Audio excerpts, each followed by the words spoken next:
हमारे बीच आदरणीय प्रोफेसर राकेश पांडे आ गए हैं। प्रधानाचार्य महोदय को सादर प्रणाम। गुरु जी को चाना मैं हिंदी विभाग के विभागाध्यक्ष बहुत बहुत शुभकामनाएं भाई। बहुत ऑन नहीं कर रहा हूँ, ये आवाज बहुत ब्लर होने लगी।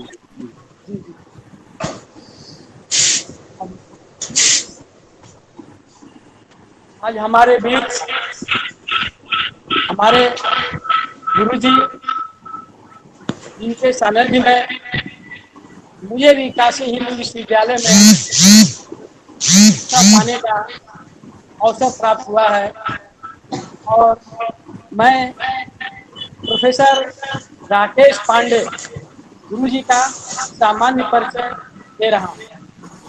प्रोफेसर राकेश पांडे सर ने वर्ष 1983 से लेकर 2022 तक लगभग 40 वर्षों के लंबे काल तक इतिहास विभाग काशी हिंदू विश्वविद्यालय में बतौर प्रोफेसर विद्यार्थियों को इतिहास का गूढ़ ज्ञान, नवीन एवं समकालीन ऐतिहासिक विमर्शों का ज्ञान अर्पित किया है। प्रोफेसर पांडे अपने विशेष शिक्षण कला, विनम्र व्यक्तित्व एवं विभिन्न विषयों के विशद ज्ञान हेतु सदा से विद्यार्थियों के आदर्श शिक्षक रहे हैं।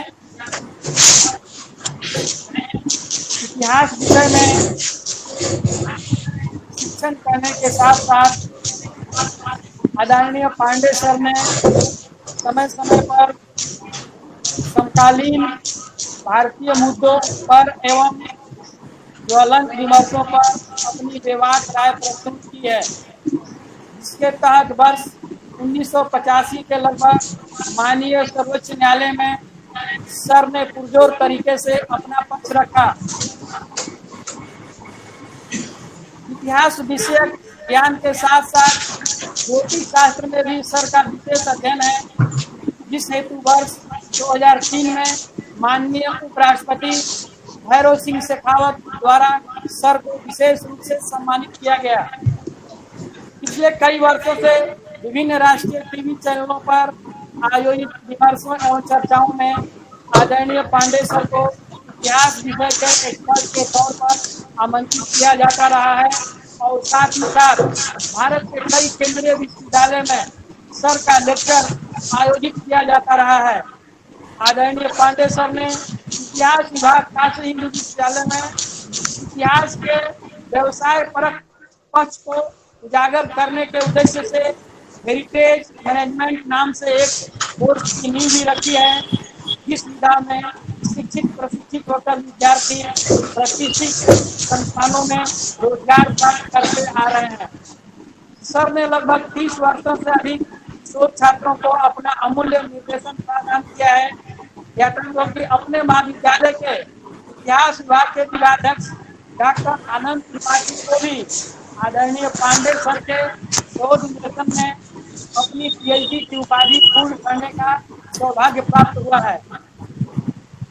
सर ने कुछ पुस्तकों का लेखन भी किया है, जिसमें से एक Madan Mohan Malviya and the Indian freedom movement अंतर्राष्ट्रीय ऑनलाइन शॉपिंग पोर्टल अमेजन पर भी उपलब्ध है। सर का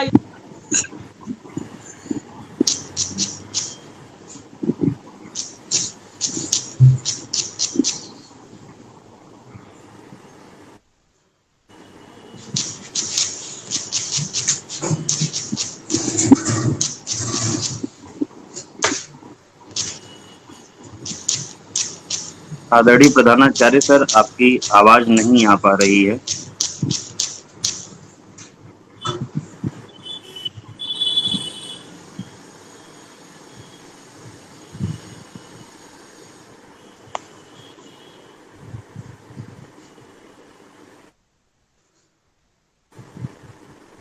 आप किसी अन्य डिवाइस से बोलने का कष्ट करें।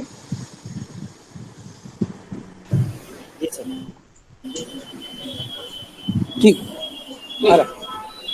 सर का इतिहास विषय के साथ साथ भारतीय धर्मशास्त्रों, वास्तुशास्त्र, तत्व मीमांसा आदि पर विशेष अध्ययन भी है।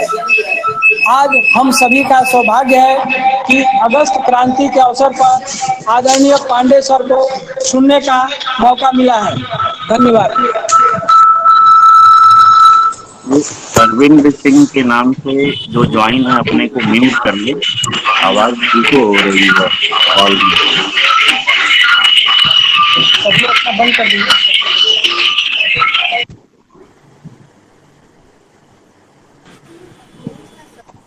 आदरणीय पांडे सर, आपका हम सभी अपने इस महाविद्यालय परिवार में कोटि कोटि नमन करते हुए स्वागत करते हैं।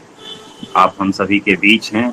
एक राष्ट्रीय स्तर के आप इतिहास के विद्वान हैं, साथ ही साथ कई विषयों में आपको महारत हासिल है। तो हम सभी का सौभाग्य है कि आप हमारे महाविद्यालय की छात्राओं को, साथ ही साथ इस मंच से जुड़े हुए अनेक विद्यार्थियों को आज अपने ज्ञान से आप्लावित करेंगे। आदरणीय पांडे सर, आपको मैं अब ये मंच समर्पित करता हूँ। सादर प्रणाम।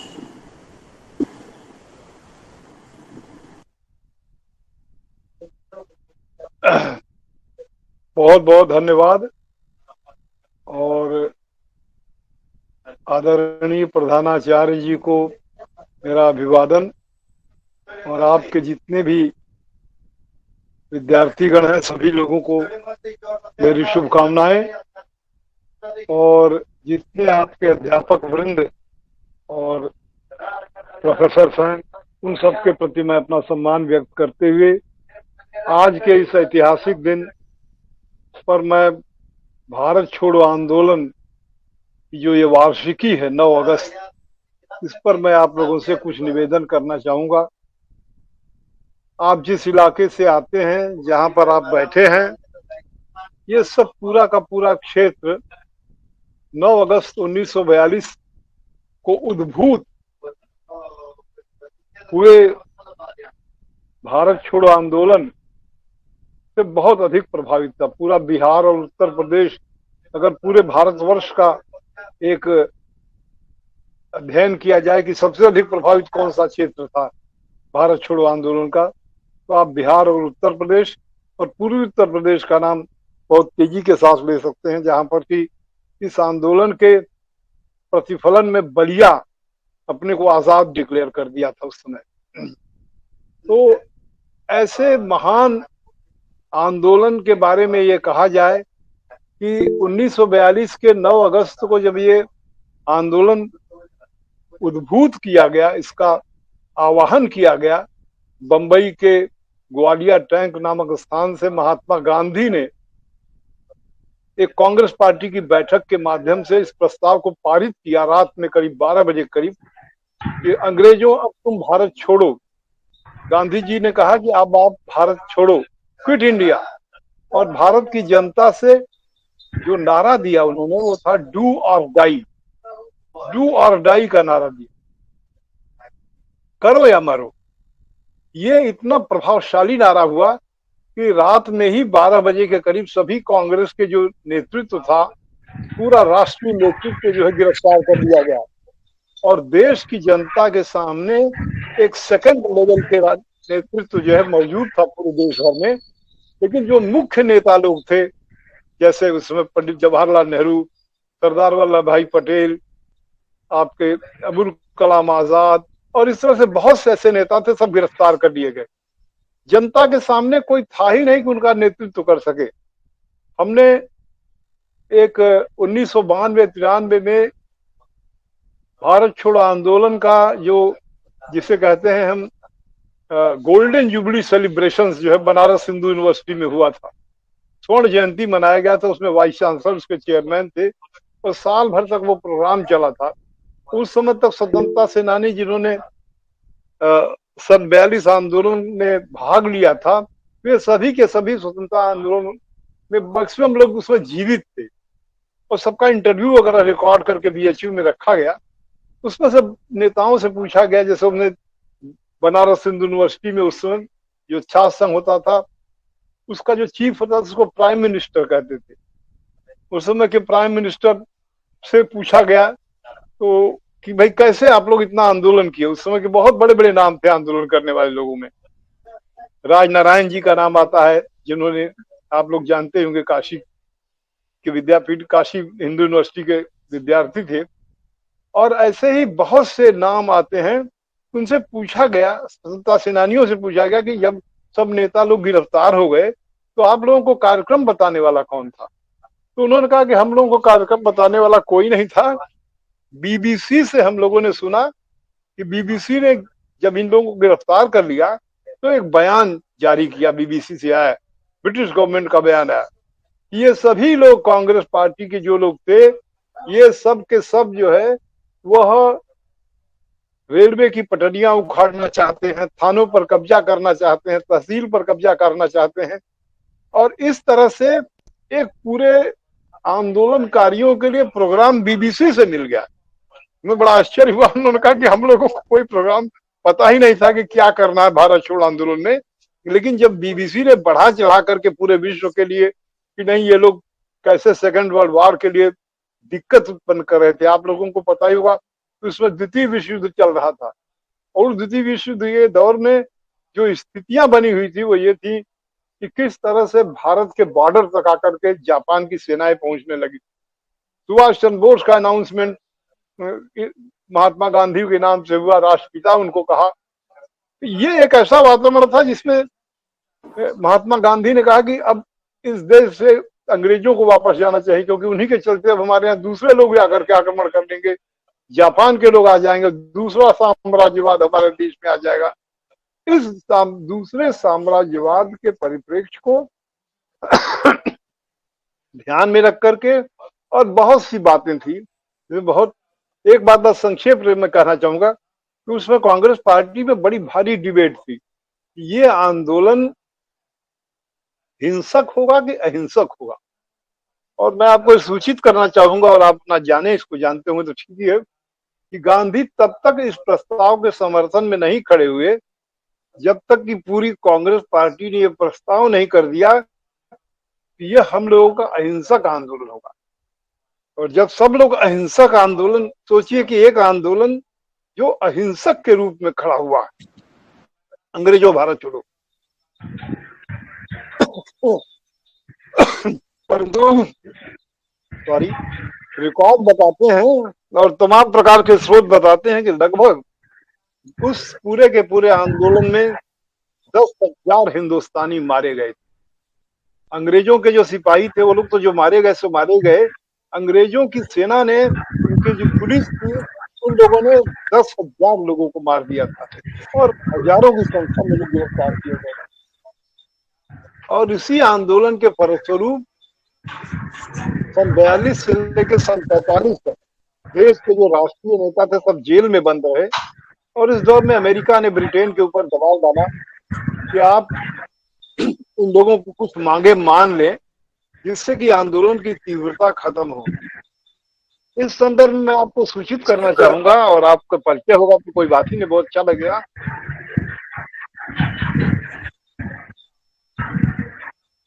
इस आंदोलन में 47 आंदोलन के भारत छोड़ो आंदोलन का समर्थन तो हम लोग नहीं किए। तो आप लोग कागज से नोट करिएगा कि इस आंदोलन का समर्थन नहीं करने वालों में ऑल इंडिया मुस्लिम लीग के लोग थे, जिन्होंने पाकिस्तान की मांग किया और हिंदुस्तान का विभाजन कराया।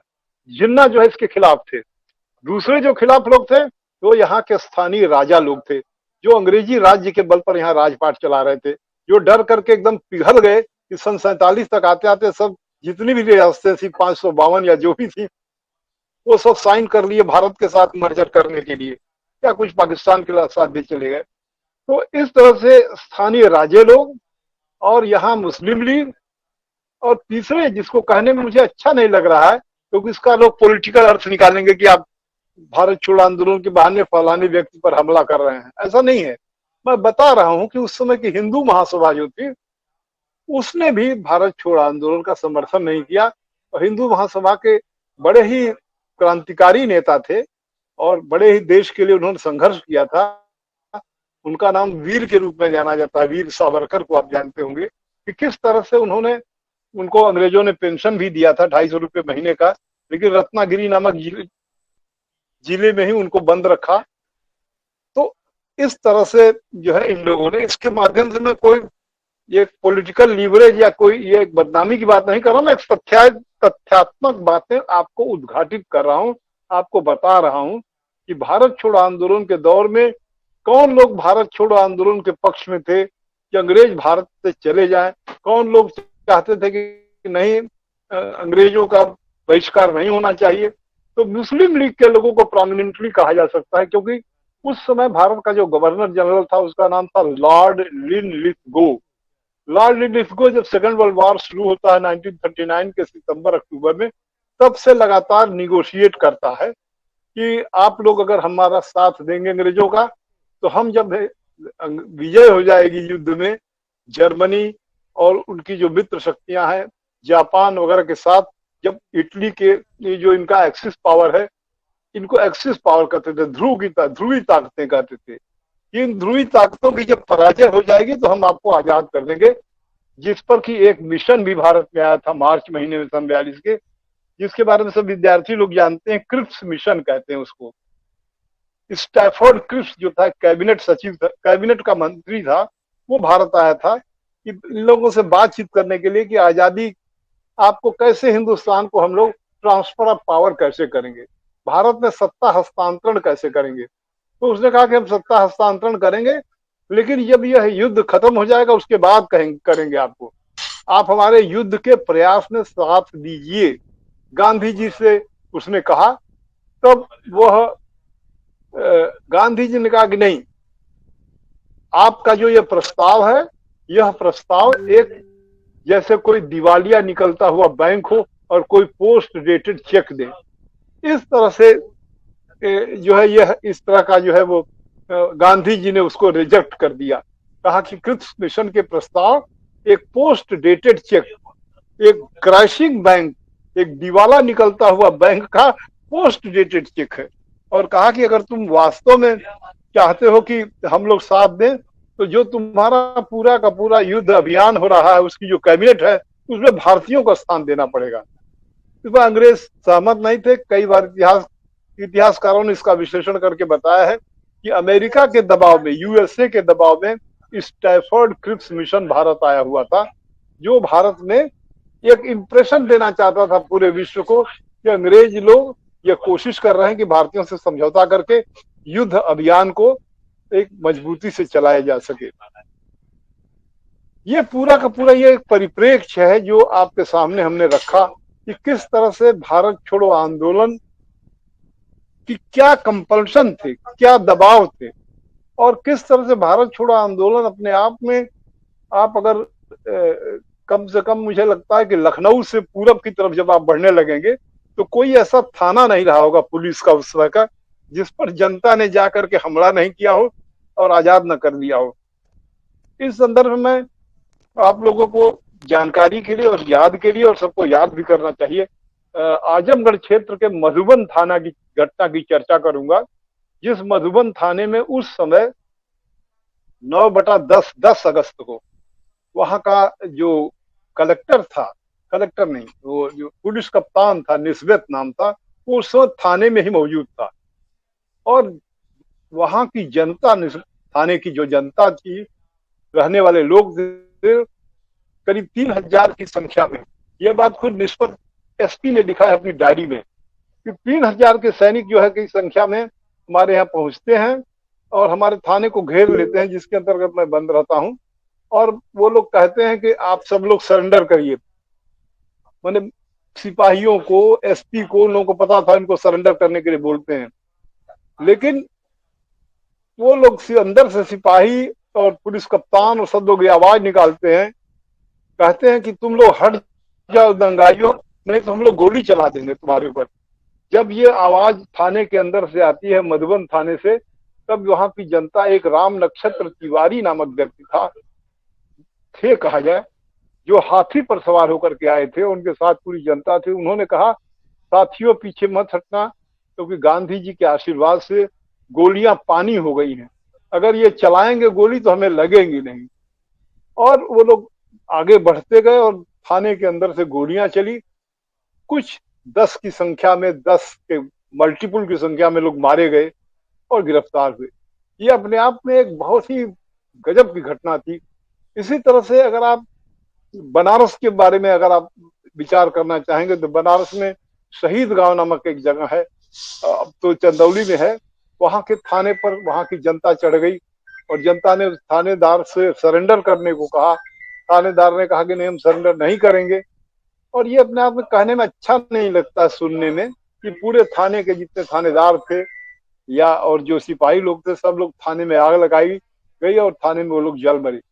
इसी तरह से हर जगह आप, चाहे आप बनारस में चौक थाने की बात करें या मैदागिन थाने की, ये सब थाने उसमें मौजूद थे, या कचहरी की बात करें, कचहरी में जो आज सबसे बड़ी ऊंची बिल्डिंग है बनारस की, वहां पर यूनियन जैक लगा हुआ था और उसमें उसको उतारने के लिए, यूनियन जैक को उतारने के लिए काशी हिंदू विश्वविद्यालय के छात्र लोग चढ़ गए और उसको उतार करके तिरंगा को उस पर चढ़ा दिया।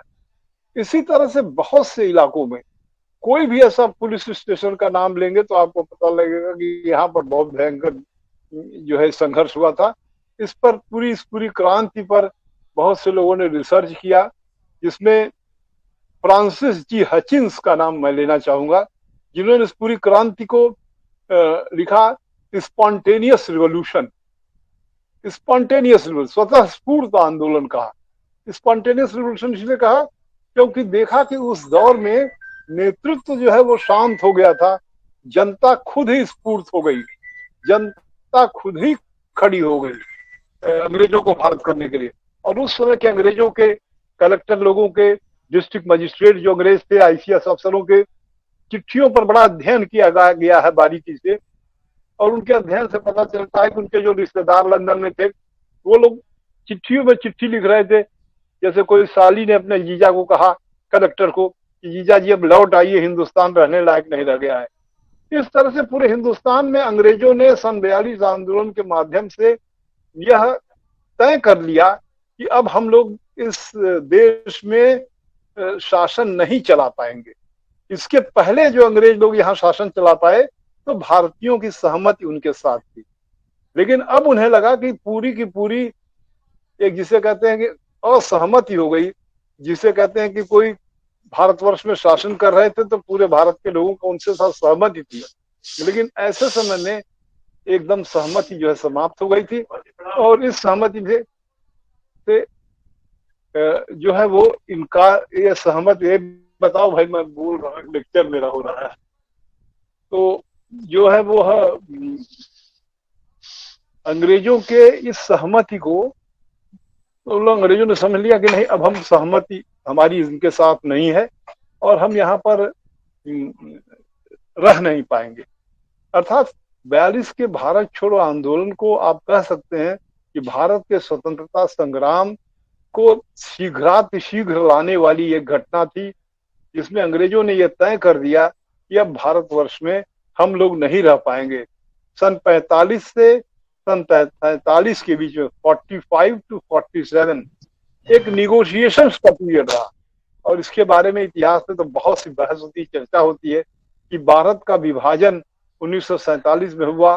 कई बार एमए के लेवल पर और बीए में भी हम लोग प्रश्न पूछते हैं, क्या अवश्यंभावी था भारत का विभाजन? बहुत सी घटनाओं को देखने से लगता है कि अगर अंग्रेजी राज्य के साथ कोई कंप्रोमाइज की नीति नहीं अख्तियार की गई होती और लड़ाई संघर्ष तेजी के साथ की गई होती तो भारत विभाजित नहीं होता, भारत स्वतंत्र होता और भारत में एक ऐसी आजादी प्राप्त होती जिस आजादी में, जैसे एक खास किस्म से हम देखते हैं सांप्रदायिकता का वातावरण फैलता रहता है। बार बार लोग ये भी कहते हैं कि भाई जिन लोगों ने कहा कि हमको पाकिस्तान जाना चाहिए तो पाकिस्तान नहीं गए, भारत में रह गए। बार बार उनकी जो निष्ठा है उसको लेकर के चर्चा की जाती है। ये सब बातें उस समय शायद अगर ये आंदोलन एक तीव्रता के साथ चला होता और अंग्रेजों से कंप्रोमाइज नहीं करना पड़ता। कोई ये कह सकता है कि अंग्रेजों से कैसे नहीं कंप्रोमाइज करते आप। जब 1939 में सेकेंड वर्ल्ड वॉर शुरू हुआ उस समय प्रांतों में कांग्रेस की सरकार थी, कांग्रेस की सरकारें सब इस्तीफा देती हैं। उनके इस्तीफा देने के बाद जिन्ना और उनकी जो पार्टी है मुस्लिम लीग वगैरह के लोग, ये पूरा का पूरा उसको कहते हैं डे ऑफ डिलीवरेंस। अब मुक्ति का दिवस करके मनाते हैं कि हम लोगों की मुक्ति हो गई। और इस दौर में कांग्रेस पार्टी के ऊपर बहुत ही खराब खराब आरोप लगाते हैं कि हिंदी का प्रचार पूरे देश में कर रहे हैं, हिंदी को थोप देंगे। और इसी दौर में उन लोगों का 1940 में पाकिस्तान का प्रस्ताव आता है कि हम लोगों को भारत के साथ नहीं रहना है, या जो भारत स्वतंत्र होगा तो हम पाकिस्तान बना करके रहेंगे। और उसके लिए अंग्रेजों ने उनको बहुत अधिक बढ़ावा भी दिया।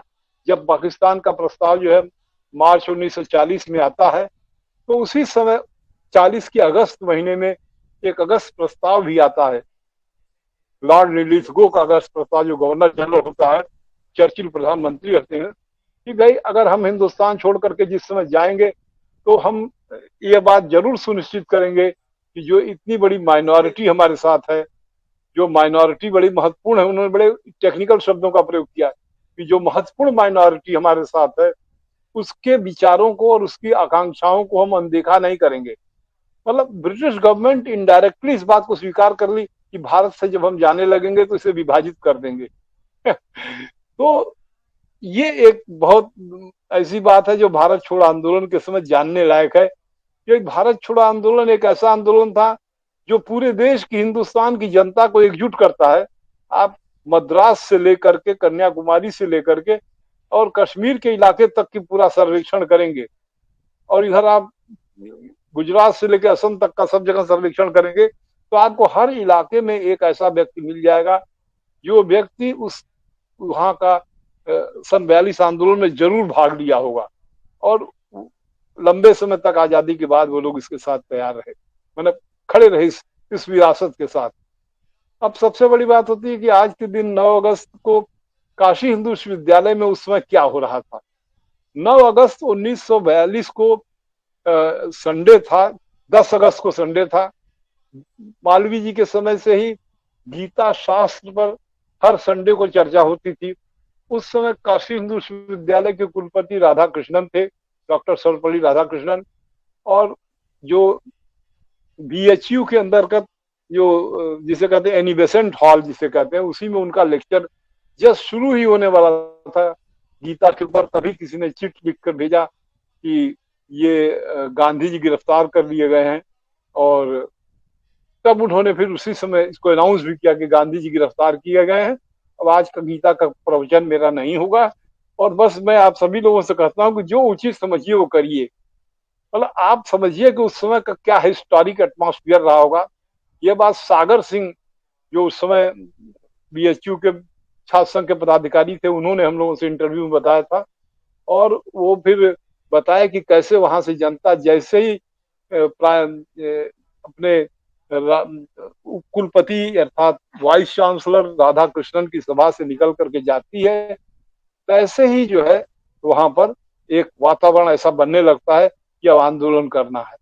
और ये अगस्त महीने से लेकर के और सितंबर अक्टूबर तक, या समझिए अक्टूबर तक बहुत तीव्रता के साथ चलता है ये पूरा कार्यक्रम। और जितने भी स्वतंत्रता सेनानी उसमें भाग लेने वाले होते हैं, जिसमें जयप्रकाश नारायण का नाम आता है, और आपके राम मनोहर लोहिया का नाम आता है, और आपके अरुणा असफ अली वगैरह का नाम। राम मनोहर लोहिया तो उस दौर में अंडरग्राउंड ट्रांसमीटर के माध्यम से देश में संदेशा भी चला रहे थे, लोगों को एकत्रित भी कर रहे थे। और जयप्रकाश नारायण हजारीबाग जेल में बंद थे, जेल तोड़ करके कैसे वो भागे थे। तो एक बड़ी बहादुराना घटनाओं का जो है, जैसे लगता था कि हर व्यक्ति के अंतर्गत एक बड़ी भारी बहादुरी की बात आ गई, और एक बहादुरी के साथ जो है हिंदुस्तान को जैसे लगता था कि वो आजाद ही कर देना चाहते हैं। ऐसे में बहुत से थानों के बारे में चर्चा मिलती है कि कैसे थानेदार लोगों ने अपने थाने को बचाया। जैसे नंदगंज गाजीपुर में थाना है, वहां के थानेदार ने आम जनता से कहा कि तुम थाना लूटने क्यों आए हो हम लोगों का, ये बगल में रेलवे लाइन में अनाज रखा हुआ, क्यों नहीं जाकर वहां लूट लेते हो। तो बहुत से जाकर के लोग अनाज लूटने में लग गए। तभी उसी समय गाजीपुर का एसपी पहुंच गया उनके थाने पर और थानेदार को सस्पेंड किया, जो 47 तक सस्पेंड रहे। इसी तरह से बहुत सी कहानियां जो है आपको मिल जाएंगी सन 42 आंदोलन संबंधित, जिस पर कि एक इंसाइक्लोपीडिया तैयार हो सकता है। और भारतीय राष्ट्रीय कांग्रेस के 100वें वर्ष में काशी हिंदू विश्वविद्यालय के ही हिस्ट्री डिपार्टमेंट के हेड प्रोफेसर भूपेन कानूगो ने सन 42 आंदोलन पर बहुत अच्छा लेख लिखा, कम से कम 50 पेज पढ़ने का है, जिसमें पूरे ऑल इंडिया का सर्वे किया गया है कि कहाँ पर क्या आंदोलन हुआ, कहाँ पर क्या आंदोलन हुआ, कहाँ कहाँ पर कौन भाग लिए, कितने लोग मारे गए। और गवर्नमेंट ऑफ इंडिया ने who's who of freedom movement जो निकलवाया 70 के लगभग, 1970 के समय who's who of freedom movement में 1857 से लेकर के 1947 तक के बीच में जितने भी क्रांतिकारी लोगों ने आजादी की लड़ाई में भाग लिया था, उन सब के बारे में चर्चा मिलती है। और उनका अध्ययन करने से लगता है कि पूरे देश भर में किस तरह से हर वर्ग के लोगों ने भाग लिया, हर वर्ग के, यह नहीं कहा सकता कि फलाने अधिक भाग ले रहे थे। और कई बार इतिहासकार ये भी प्रश्न उठाते हैं कि सन 42 आंदोलन में जो लोग भाग लेने वाले नेता लोग थे, जो सेकंड रैंक के नेता थे, उनके चरित्र के बारे में बात किया जाए तो बहुत से इतिहासकारों ने कहा कि वो मैक्सिमम जो कांग्रेस सोशलिस्ट पार्टी के लोग थे, जो 1934 में पटना वगैरह में बनी थी, जिसमें कम्युनिस्ट लोग भी थे, वो लोग उसमें भाग लिए। और आपको पता होगा कि कम्युनिस्ट लोग जो थे उस समय भारत छोड़ो आंदोलन के दौर में अंग्रेजों का साथ दिए थे, क्योंकि चूंकि अंग्रेज जो है ब्रिटेन के साथ था, तो ये हुआ कि जो ब्रिटेन के साथ है तो हम ब्रिटेन के साथ अगर अंग्रेज सॉरी मतलब रूस के साथ अगर ब्रिटेन है तो हम लोगों को भारत छोड़ो आंदोलन में भाग नहीं लेना है। इस बात को लेकर राजनीतिक दलों में बड़ी बड़ी कहा सुनी हुई कई बार कि जो गद्दार लोग थे हिंदुस्तान के, वो कौन लोग थे, मैं नहीं कह रहा हूं ना, लोग कहते थे कि उस समय जासूसी किया करते थे, ऐसा करके कहा गया। तो ये पूरा का पूरा जो परिदृश्य था भारत छोड़ो आंदोलन का, कि कैसे जो है सेकेंड वर्ल्ड वॉर शुरू होता है और उसके पहले 1937 का चुनाव होता है। उस चुनाव में कांग्रेस पार्टी मैक्सिमम इलाकों में विजयी होती है। कुछ इलाकों में जहां पर मुस्लिम बाहुल्य क्षेत्र होते हैं वहां पर आपके मुस्लिम लीग जीतती है और कांग्रेस पार्टी से वादा होता है, एक वादा तो नहीं होता है लेकिन उनको एक अंडरस्टैंडिंग रहती है कि हम आपके साथ मंत्रिमंडल ज्वाइन करेंगे। उस पर उस समय जवाहरलाल नेहरू ने कहा कि अगर आप मंत्रिमंडल में हमारा ज्वाइन करना चाहते हैं तो आपको अपनी पार्टी छोड़ करके हमारे साथ ज्वाइन करना होगा, मतलब आपको कांग्रेस पार्टी में आना होगा। कई बार इतिहासकार इसकी बड़ी आलोचना करते हैं कि ऐसा उनको नहीं करना चाहिए था। जैसे संविध सरकारें चलती हैं वैसे वो भी संविध सरकार के रूप में इन लोगों को चलाए होते, तो भारत का जो जिस तरह से आगे चल करके जिन्ना वगैरह ने विभाजन की मांग किया, विभाजन की बात को रखा और यहाँ तक जिद किया नहीं हमको पाकिस्तान चाहिए ही। और आप सभी लोगों को ये पता ही होगा कि पाकिस्तान की मांग करने वाले जो इलाके थे वो उत्तर प्रदेश और बंबई वगैरह के इलाके थे, जहां पर पाकिस्तान बना नहीं। और जिन इलाकों में पाकिस्तान बना उन इलाकों के मुसलमान पाकिस्तान की मांग नहीं कर रहे थे, वो भारत के साथ संघ बना के रहना चाहते थे, जिसमें डॉक्टर खान पख्तून नेता थे जिन्होंने भारत के साथ ज्वाइन करके रहने की बात कहा। और बहुत सी परिस्थितियां जब भारत का विभाजन होने के करीब आया था तो उस समय ऐसी परिस्थितियां बनने लगी थी कि एक खास किस्म के मुस्लिम बाहुल्य इलाकों में एक वैचारिक वेव जैसी खड़ी हो गई। वेव मतलब एक वैचारिक तरंग हुई जिसमें मैक्सिमम जो है उस इलाके के लोगों ने कहा कि नहीं हम भारत से अलग होना चाहते हैं। और इन सब परिप्रेक्ष्य में आप लोगों को सबको पता ही है कैसे नोआखाली वगैरह में दंगे हुए, कैसे गांधी जी ने उनको दूर करने की कोशिश किया। सन 42 आंदोलन एक ऐसी प्रेरणा की बात देता है कि कैसे कोई व्यक्ति 70 साल की उम्र होगी जिसकी और एजेड हो गया हो, फिर भी अभी उसका साहस नहीं कम हुआ कि अंग्रेजों के खिलाफ लड़ने के लिए जब उनको लगा गांधी को कि नहीं भारतवर्ष में अंग्रेज हैं इसीलिए हम एक और साम्राज्यवाद के शिकार होने जा रहे हैं। और वह साम्राज्यवाद जो है वो जर्मनी और आपके जापान और इटली का साम्राज्यवाद, जिसे फांसीवादी साम्राज्यवाद कहते हैं, वो कायम होगा। इस बात को बहुत दूरी के साथ गांधी ने इसको रियलाइज किया और उस रियलाइजेशन के साथ उन्होंने इस प्रस्ताव को पारित किया। सबसे बड़ी बात ये उठ करके आती है, आजकल बहुत बहस वगैरह में भी चर्चाएं होती हैं पहले से भी, कि ये आंदोलन पूरा एक अहिंसक रूप लेकर के खड़ा होता है। तो क्या भारतवर्ष में अहिंसक आंदोलन के चलते क्या लाभ मिला इससे? तो इसके बारे में बहुत से इतिहासकारों ने, आप सभी लोग भी सोचिएगा कि चूंकि ये आंदोलन अहिंसक प्रकृतितः अति अहिंसक था, इसलिए पूरे भारतवर्ष में जब भी कोई प्रॉब्लम खड़ी हुई या कोई समस्या हुई, आप जानते हैं 1947 में हिंदुस्तान के आजाद होने के बाद से बहुत सी समस्याएं हुई देश की। प्रांतों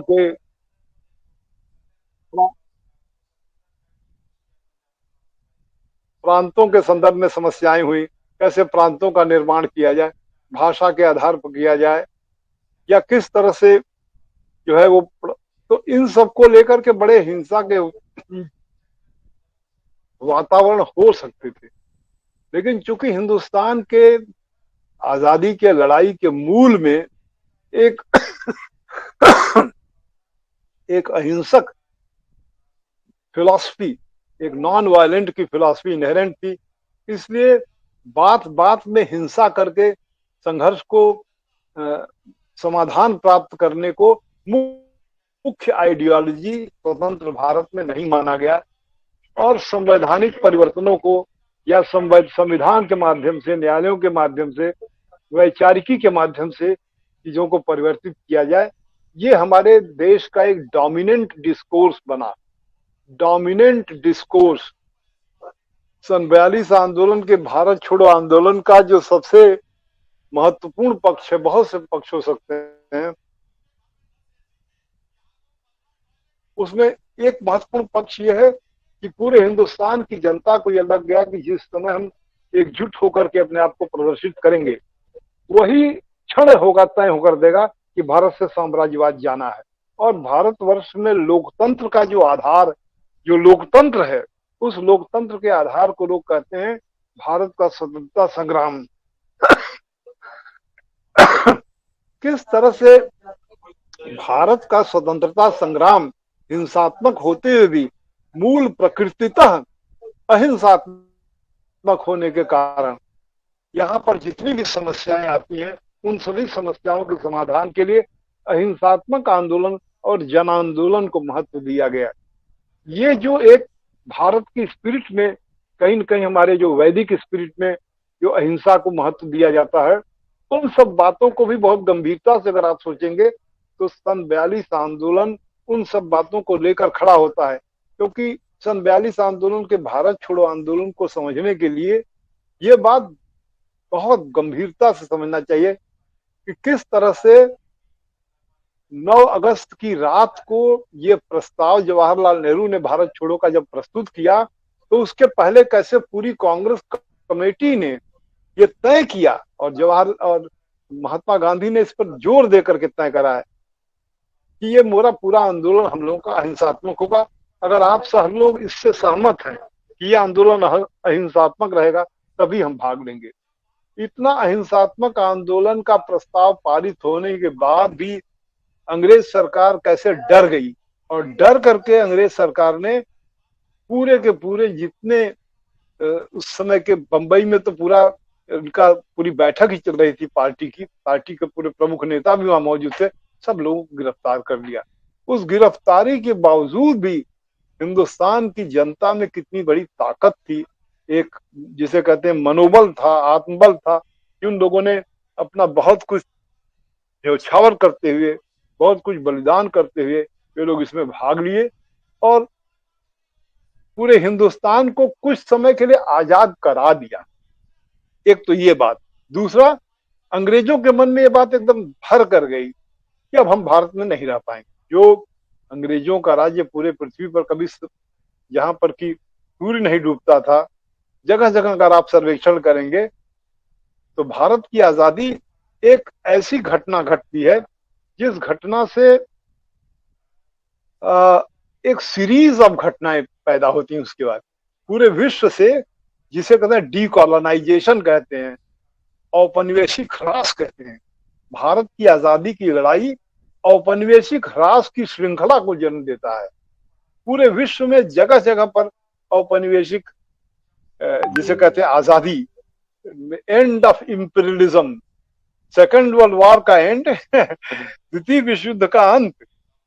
and the beginning of the end of imperialism पूरे विश्व में दिखाई देता है। ये इसकी पूरी की पूरी शुरुआत जो है वो भारत से मानी जाएगी। और भारत में भी जो आइडियोलॉजी या जो ग्रामर डेवलप किया गया, इस प्रकार से लड़ने का जो ग्रामर डेवलप हुआ उस समय का, जो अहिंसा का जो ग्रामर था, ये बहुत महत्वपूर्ण बात है जिसको कि नई पीढ़ी के लोगों को याद करना चाहिए कि कैसे हमारे देश ने एक अहिंसात्मक आंदोलन के माध्यम से पूरे देश की जनता को तैयार किया कि गुलामियां हम नहीं कर रहे, हम गुलाम नहीं रहेंगे।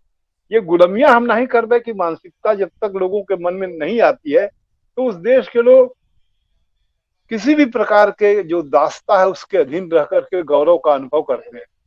तो आप समझिए कि अंग्रेजी राज के दौर में, 42 आंदोलन के दौर में, यहाँ के जो सेठ साहूकार थे, कहा जाता है कि सेठ साहूकारों ने भी अंग्रेजों का साथ दिया, क्योंकि उनको उस दौर में इतनी अधिक महंगाई हो रही थी। उस महंगाई से वो जनता का लूट रहे थे जनता को, और उनको उस लाभ के कारण उन्होंने उनका साथ दिया। आप जब भी देखेंगे कि जितने भी निहित स्वार्थी लोग होते हैं, जब सत्ता अपने आप में पतनोन्मुख होती है, पतनोन्मुख सत्ता का समर्थन जितने भी उनके वेस्टेड निहित स्वार्थी लोग होते हैं वो करते हैं। ये बातें उदाहरण के रूप में सन 42 आंदोलन में बहुत ही महत्वपूर्ण ढंग से उद्घाटित होती है कि किस तरह से अंग्रेजी राज्य के विरुद्ध पूरी जनता तो खड़ी होती है, लेकिन एक खास किस्म के यहाँ के राजे महाराजे, मुस्लिम लीग जो कि शुरू से ही अंग्रेजों की एजेंट थी, उसके बाद जो है हिंदू महासभा के, जिसके भी अब ऐसे कहने में जो है अच्छा नहीं लगता है क्योंकि वीर सावरकर के प्रति बड़ा सम्मान का भाव है, लेकिन उन्होंने भारत छोड़ो आंदोलन का विरोध किया, ये बात जानने की है। और इसी तरह से कम्युनिस्ट लोग जिन्होंने कहा कि भाई भारत छोड़ो आंदोलन तो चूंकि एक तरह से इनडायरेक्ट में रशा के भी विरुद्ध है, इसलिए हम इस आंदोलन का समर्थन नहीं करेंगे। और अंग्रेजों के सीआईडी के एजेंट जो है, जितनी पूरी लिस्ट निकली है, जो सन 39 से 45-47 तक का इतिहास जो इंडियन हिस्ट्री कांग्रेस में काउंसिल ऑफ इंडियन ICHR, हाँ yes, Indian council of historical research वगैरह ने बड़े बड़े विद्वानों को लगा करके सब पब्लिकेशंस कराए हैं। उसमें सब ओरिजिनल डॉक्यूमेंट देखने से पता लग जाता है कि कौन लोग भाग लिए थे उसमें। देखिए, मैं ये बात कहना नहीं चाहता तो इस बात चर्चा कर रहा हूँ कि लोग हमारे बहुत माननीय सम्मानीय अटल बिहारी वाजपेयी जी का नाम लेते हैं, जिसको बार बार वो कहते हैं कि नहीं मैं तो गिरफ्तार होकर के थाने गया हुआ था और वहां से मैं छोटा बच्चा ही था, 1925 में जन्मे से, तो वहां से मैं अंग्रेजों के खिलाफ था। देखिए, उनको कई बार कहना पड़ा, कई मीटिंग पे कहना पड़ा। तो और RSS वगैरह के लोगों की बात पर कह करके कोई कंट्रोवर्सी नहीं मैं खड़ा करना चाहूंगा, लेकिन सामान्यतः उस समय का जो हिंदूवादी मानसिकता वाला जो अल्पसंख्यक वर्ग था वो, और मुस्लिम मानसिकता वाला जो भारत का विभाजन करना चाहता था वो सब के सब सन 42 आंदोलन में अंग्रेजों के साथ खड़े थे।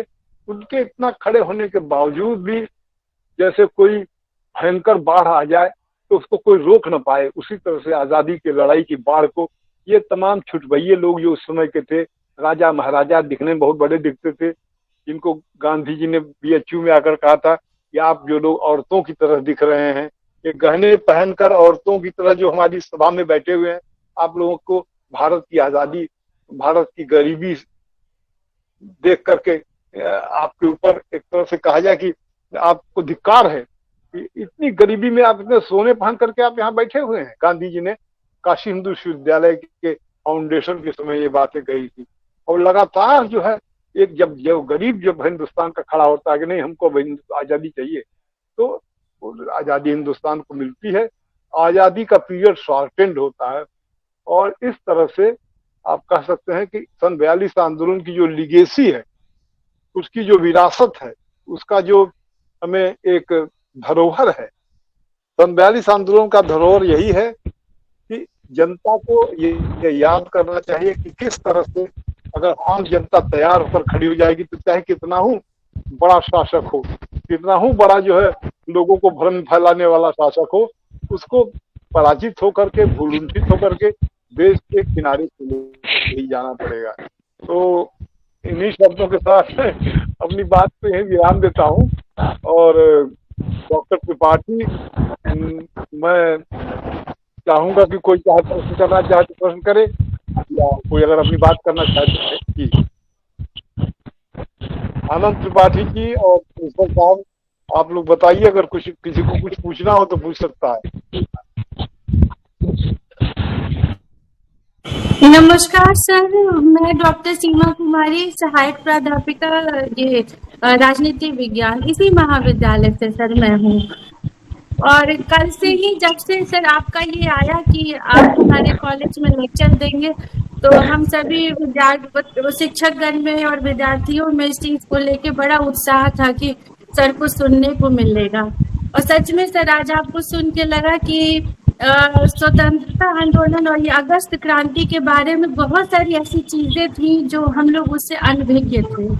और इसमें सबसे अच्छा सर मुझे ये लगा कि आपने इस पूरे घटनाक्रम को जो स्थानीय चीजों से, जैसे स्थानीय थाने से, फिर वहाँ के थानेदार का क्या कहना था, वहाँ के एसपी क्या किए, वहाँ के नागरिक कैसे रिएक्ट किए, फिर उसको आपने जो काशी बीएचयू से जोड़ के दिखाया, वह हम लोगों को समझाया सर, वो बहुत अच्छा लगा, सुनने में बहुत रुचिकर रहा sir. All India Muslim league का तो समझ में आता है कि वो क्यों नहीं समर्थन किए, कम्युनिस्ट का भी आता है कि समझ में आ जाता है कि वो क्यों नहीं इसको, मतलब कि क्यों वो अगस्त क्रांति को या भारत छोड़ो आंदोलन को समर्थन नहीं कर रहे थे। तो सर यहाँ पे थोड़ा सा फोकस करिए कि हिंदू महासभा क्यों नहीं चाह रहा था, क्यों वो उसको सपोर्ट नहीं कर रहा था सर। आपका प्रश्न बहुत अच्छा है। हम आपके लिए कहेंगे कि आप विदेशी हैं, आप इसको जरा खोजिएगा, खोज के जरा सोचिएगा कि अब इस पर बहुत सी बातें हैं कि हमारे वीर सावरकर वो कैसे कितनी कठिनाइयों से, खास प्रकार के माफीनामे के माध्यम से जब वहाँ से आए सादे पानी से, अंग्रेजों ने कहा आए तो चलो अपने जिले रत्नागिरी में तुम रहना, जब भी यहाँ से बाहर निकलोगे तो थाने को सूचित करके निकलना। तो मैं हिंदू महासभा के नेता वही थे, तो उन्होंने, अब उनका ये कंपल्सन था कि 250 रुपये महीने उनको मिलते थे, और वो एक खास किस्म से उनको उस पर बहुत से रिसर्चेज वगैरह होकर हो सकते हैं कि भाई वो कांग्रेस पार्टी से क्यों जुड़ते थे, क्यों उनका नाम गांधी जी के मर्डर के साथ जोड़ा गया, क्यों गोडसे ने कहा कि नहीं कोई नहीं जिम्मेदार है, मैं अकेले खुद जिम्मेदार हूँ। बहुत सी ऐसी बातें हैं जो आज के दिन बड़ी कंट्रोवर्सी खड़ा करके मन को दुख पैदा करेंगे। तो मैं इतना ही कहूँगा कि आप खुद रिसर्च करेंगे तो आप पाएंगे कि कैसे एक वेस्टेड इंटरेस्ट जिसे कहते हैं, अंग्रेजों ने कुछ लोगों को खाद पानी देकर अपने लिए खड़ा किया था इतने दिनों, उसमें मुस्लिम लीग नंबर 1 स्थान थी। अब जिनको 250 रुपये महीने उस जमाने में मिले थे, रत्नागिरी जिले में कह दिया कि कैद रहो। अब इस बात को ऐसे कहने पर बहुत से लोगों को बड़ा दुख होगा, या वीर सावरकर के बारे में ऐसे कैसे बोल सकते हैं। अगर महाराष्ट्र में रहेंगे तो आपको तो हम लोग निकलने नहीं देंगे, घर तो बाहर नहीं निकलने देंगे आपको। एक बड़ी क्षेत्रीय अस्मिता उनके साथ जुड़ी हुई है। लेकिन ये भी सत्य है कि उस समय के हिंदू महासभा के लोग मुस्लिम लीग के साथ अलायंस होकर के मंत्रिमंडल वगैरह में उनके साथ शामिल हुए। अब इस बात को लेकर के आज का कोई हिंदू नेतृत्व है उस पर कोई आक्षेप करे, ये ठीक नहीं है। उस समय की जो कंपल्सन थे उसमें ऐसा हुआ। तो आपने जो प्रश्न पूछा उसका यही है कि क्योंकि उस समय का नेतृत्व जिनके हाथ में था वो अंग्रेजों के साथ खड़े थे, और वो इतनी मजबूरी में खड़े थे, उनके साथ भी बहुत मजबूरी थी। जेल में जिस तरह के साथ उनके साथ व्यवहार हुआ था, और फिर किस तरह से छूट करके आए, तो हाल में किसी ने कहा कि महात्मा गांधी के कहने से माफी मांग लिया था सावरकर ने। तो अब ये पक्ष मुझे लगता है कि सबको पता नहीं होना चाहिए, लेकिन पता हो गया होगा। उस समय की मुस्लिम भारतीय क्या जो हिंदू महासभा थी वो किसके नेतृत्व में थी। अगर आप एटनबरो वाली फिल्म देखे होंगे आप लोग, सब लोग एटनबरो की, गांधी, एक व्यक्ति बग्गी पर बैठा हुआ मूड़ी हिलाता है और उसके बाद एक व्यक्ति जाकर गांधी को गोली मार देता है। इशारतन वो किस व्यक्ति को इशारा कर रहे हैं, कौन है बैठा हुआ बग्गी में कौन बूढ़ा व्यक्ति इशारा कर रहा है। बस ये सब बातों के माध्यम से बहुत मन में कटुता लाने की जरूरत नहीं है, लेकिन इससे कटुता आ जाती है। आप इतने बड़े महान नेता के बारे में इस तरह से हल्की फुल्की बात कर रहे हैं कि मुस्लिम लीग के साथ मंत्रिमंडल में भाग लिए थे। भाई ये सच्चाई है तो आप क्या कर लेंगे। तो ये जो आपने प्रश्न पूछा है इसका बहुत ही नम्रता से यही निवेदन है, और अपने देश में जाने दीजिए, उनको बहुत सम्मान मिला है, उनके बारे में और कुछ बातें होने से थोड़ा नेगेटिव अच्छा नहीं लगता है, लेकिन ये सच्चाई है कि वो अंग्रेजों के साथ थे, वो उनको पेंशन पर थे। जी जी sir, thank you sir, thank you sir. मैं देख पा रहा हूँ कि हमारे सर मैं बीच आपके श्री चरणों में बहुत सादर आप निवेदित कर रहा हूँ।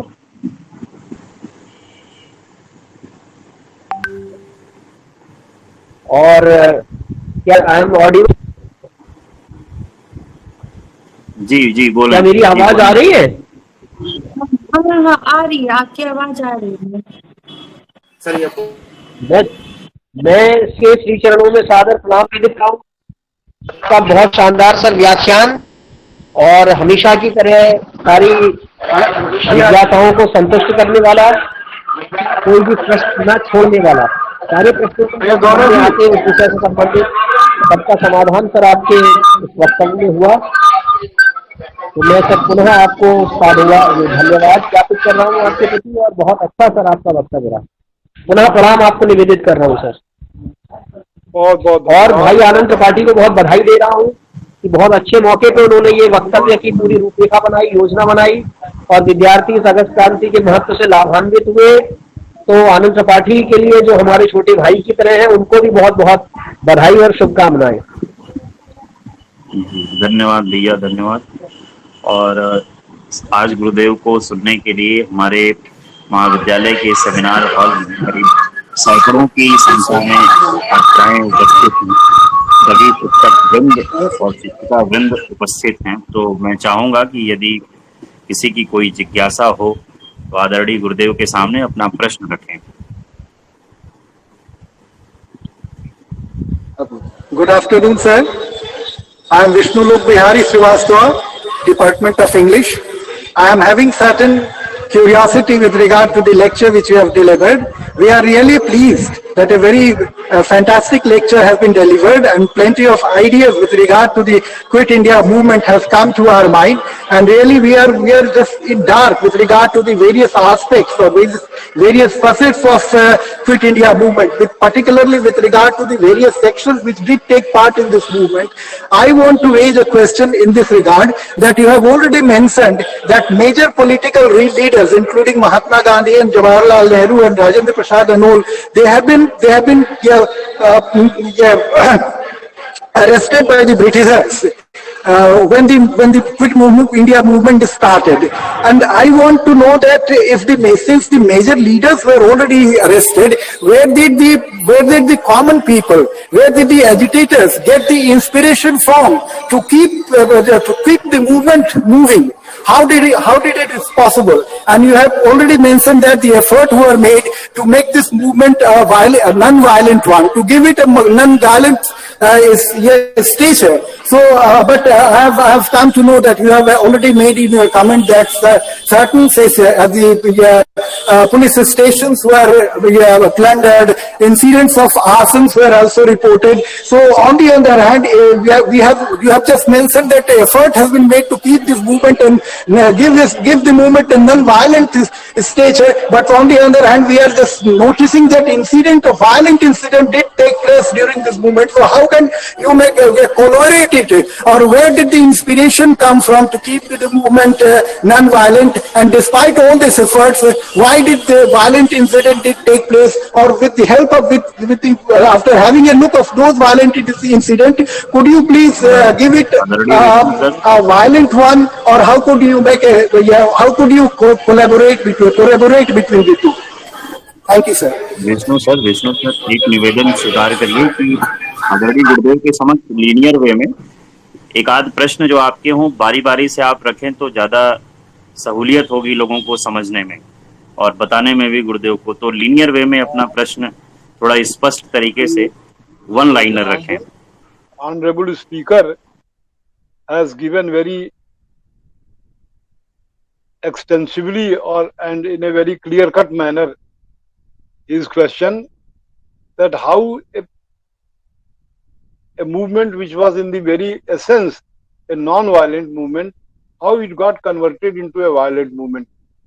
perhaps, sir, you did not listen to me in the beginning. I told that when the leadership, the whole leadership was arrested, at that time, BBC, British Broadcasting Corporation, announced the world the program of the Congress Party, that they were having the program to loot the police station, to loot the tahsils, and in that way, the common people came to know that they had this program. They were not aware that what program was there. They came to know that they have to do this because BBC is saying that they were for this. And BBC was saying at that time was something like a propaganda by the British government for the others who were the British allies like America to listen to what Congress people were doing, for which US government was pressurizing the British government to give some relief. So, sir, because of the absence of any clear-cut program as such, the only program which was announced was that the Gandhi gave something like a call for orderly, ORDERLY, orderly withdrawal of British government. The resolution says that quit India, please orderly withdraw from India. This very statement was not very much reaching to the people. Instead, the propaganda done by BBC reached the common people, and then they started like capturing the police stations and things like that. So I think this is where you can have a contradiction which is solved, that despite its being a non-violent movement, it became violent because of the mispropaganda, because of the bad propaganda done by the British Broadcasting Corporation. This I came to know. We had 1 year long interview with the freedom fighters, and we asked them directly, how you got the program to just go away and do away with the railway lines and do away with the police stations and kachari and everything. Then they said, we had nothing like a program. We only have program through BBC. I think it has made clear that how they became violent. Okay. तो मुझे लगता है कि आप बात से सहमत होंगे कि वायलेंट कैसे हो गया नॉन वायलेंट।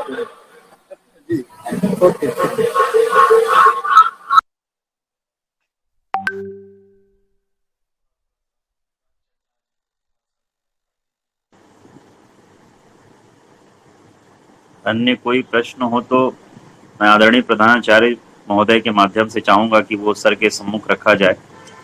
और हम सब देख पा रहे हैं कि सर अस्वस्थ होने के बावजूद और कितना शिक्षण के प्रति रुझान्वित हैं और शिक्षण के प्रति समर्पित हैं, कि उन सब के बीच लेक्चर के लिए हमने सर से आग्रह किया और सर अपने उन शेड्यूल में से समय निकाल के हम सभी के समक्ष अपनी बात निरंतर रख रहे हैं। बीच में कोई हस्तक्षेप भी हुआ था सर को भोजन आदि दवा वगैरह के लिए, लेकिन सर ने उसको भी मना कर दिया। तो मैं बड़ा आभारी हूँ सर का कि सबसे पहले इस विषय पे बोलने की बात आई थी कि किसी विद्वान को चुना जाए, तो हमारे लिए हमेशा से श्रद्धेय पांडे सर जो इस विषय पे महारत रखते हैं, हमने सहज भाव से अपने प्रधानाचार्य महोदय और अन्य शिक्षक वृंदों के समक्ष ये प्रस्ताव रखा कि आदरणीय गुरुदेव राकेश पांडे सर को आमंत्रित किया जाए। तो हमारे प्रधानाचार्य महोदय जो आपसे पहले बार बात करने के दौरान ही कह चुके हैं कि हम लोग विश्वविद्यालय में सर को देखने के लिए एक झलक उस गैलरी में खड़ा रहा करते थे इतिहास विभाग की, जिससे सर गुजरा करते थे। तो वो भी आपके उस तमाम शिक्षण कौशल कला और व्यक्तित्व से सुपरिचित थे। उन्होंने सहज भाव से हमारे इस प्रस्ताव को स्वीकार किया। आदरणीय प्रधानाचार्य महोदय डॉक्टर सुधीर कुमार सिंह सर और महाविद्यालय के सभी शिक्षक निश्चित रूप से आज आपके इस व्याख्यान से लाभान्वित हो रहे होंगे। और यदि कोई प्रश्न हो तो माननीय प्रधानाचार्य महोदय के माध्यम से मैं आग्रह करूंगा कि प्रश्न सर के सम्मुख रखा जाए। नहीं तो सर को बहुत समय से हम लोग सुन रहे हैं। और एक निवेदन और आग्रह ये भी रहेगा कि जब सर पूर्ण रूपेण स्वस्थ हो जाएं तो सर की भौतिक उपस्थिति हमारे महाविद्यालय में हो, जिससे हम सभी धन्य हो सकें आपको सामने सुनकर। तो यदि कोई प्रश्न हो तो आवे नहीं तो सर को औपचारिक धन्यवाद ज्ञापन करने के लिए मैं आमंत्रित करूंगा प्रधानाचार्य महोदय के माध्यम से किसी को। गुरु जी का आज जो व्याख्यान काफी सारगर्भित और विस्तृत ब्यौरा सर ने किस प्रकार बताया कि अगस्त क्रांति के समय, भारत छोड़ो आंदोलन के समय किन किन लोगों ने इस देश में इस क्रांति का विरोध किया और किन किन लोगों ने इसके समर्थन में रहा। और हम लोग को सर ने बहुत अच्छी जानकारी दी। सर ने हम लोग को बहुत अच्छी जानकारी दी, इसके लिए सर का हम लोग शुक्रगुजार हैं। और हम चाहेंगे कि हमारे गुरुदेव भविष्य में भी भौतिक रूप से या ऑफलाइन जुड़कर हम लोग का मार्गदर्शन इसी तरह करते रहेंगे। और हमारे शिक्षक और छात्राएं आपके इस व्याख्यान से काफी लाभान्वित हैं, क्योंकि मैं तो आपका छात्री रहा हूँ, मैं तो आपसे पढ़ा भी हूँ, तो मैं तो पहले भी आपका व्याख्यान सुन चुका हूँ। लेकिन हमारे शिक्षक और हमारी छात्राएं जो पहली बार आपके व्याख्यान सुने तो काफी आपकी बातों से प्रभावित हुए हैं। और उदय से मेरा यह करबद्ध निवेदन है कि भविष्य में भी हम लोग को इसी तरह आप अपने व्याख्यान के माध्यम से हम लोग को मार्गदर्शित करने का कृपा करेंगे। धन्यवाद।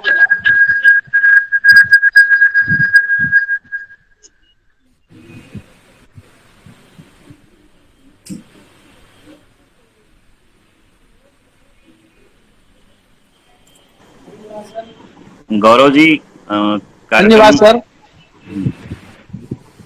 सर को बहुत बहुत धन्यवाद।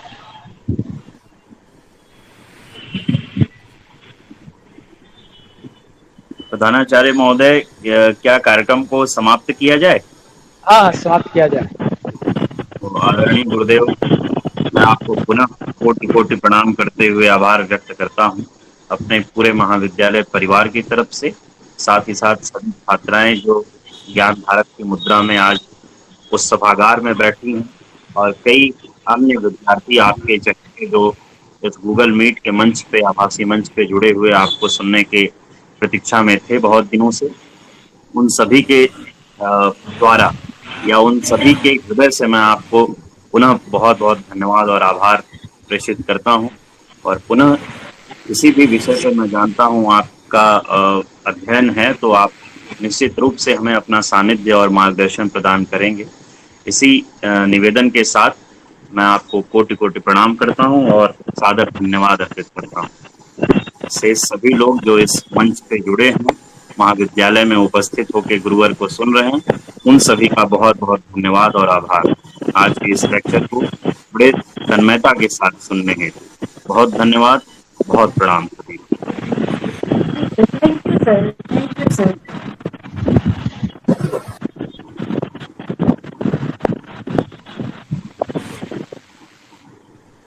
वाकई गुरुदेव, आपका जो लेक्चर था वो भारत छोड़ो आंदोलन को अध्ययन किए हुए विद्यार्थियों के लिए भी एक नवीन तरीके से कैसे उसको देखा जाए और किन किन अनछुए पहलुओं पे जिन पे बात करने से प्रायः लोग कतराते हैं, उनको भी उद्घाटित किया जाए इतिहास के अनुशासन के अंतर्गत, इस दिशा में रहा।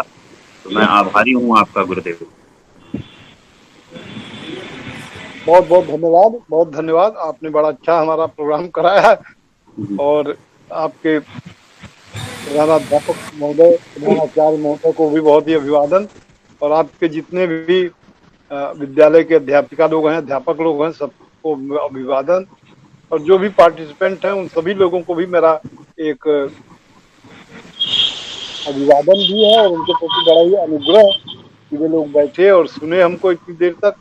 और बहुत बहुत धन्यवाद। एक बड़ा अच्छा आज का दिन रहा कि आज 9 अगस्त के दिन हम लोग फिर से इकट्ठा होकर के, फिर से इकट्ठा इसलिए कि देश में इसकी बड़ी ज़रूरत है कि नई जनरेशन को पता हो कि किन किन मुश्किलों से हिंदुस्तान आज़ाद हुआ, उसकी चर्चा होनी चाहिए। तो इन्हीं शब्दों के साथ कुछ बहुत बार बार धन्यवाद देते हुए पुनः धन्यवाद देता हूँ कि आपने और आपको महाविद्यालय ने इतना अच्छा प्रोग्राम कराया और मुझे मौका दिया बोलने का। बहुत धन्यवाद।